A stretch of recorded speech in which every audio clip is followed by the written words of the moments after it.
Hi everyone, Dr. Connie here. Hope you're all well. Well, yesterday I got to witness the solar eclipse with my family. We actually took a trip to North Georgia to view the full eclipse, and boy, was it worth it. It was for a short while, maybe 10 minutes of enjoyment for probably about 8 hours of driving. We sat in traffic for 4 hours to get back home. And during this time, it occurred to me that I used to never agree to do things just for the sake of doing things. I'm used to sitting back, and given any opportunity for an outing with my kids or family, I'd find an excuse and stay back and secretly be content and relieved to be out of the sun. But a while back, I began to experiment. I experimented with sun exposure, and for those of you who don't know, lupus and sun don't mix well. We're told to stay away from the sun because it may cause flares. I lived in fear for years, tinting my car windows and wearing hats and clothing to cover every surface area of my body. It was comical, and my friends didn't understand why I was so neurotic, but I really feared the sun. At the onset of my lupus, I was in my 20s, and it began with a rash all over, fatigue, and hair loss.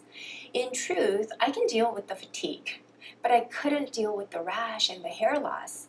I feared this disease more for the physical deformity than for my health. Health was something I never had to worry about. I was more concerned about looking good because I attributed looking good to feeling good. It wasn't until I was struck with lupus that I discovered the importance of health. And even to this day, it's extremely important to me that I look good.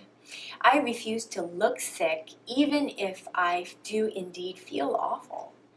And I see this play out in my female patients and friends as well. And somehow we're programmed to think that our self-worth is tied to beauty.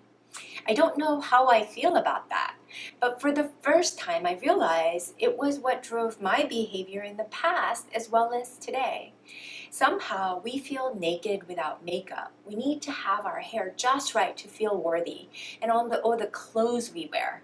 They have to flatter our every curve or cover up too much of our curves, whatever the case may be. Everyone's beauty is perceived in their own head.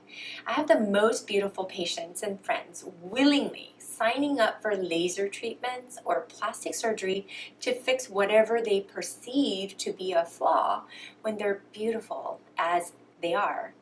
I'm right there with you. I'm so vain, and I know that I connect my self-worth to looking good first and foremost, before everything else.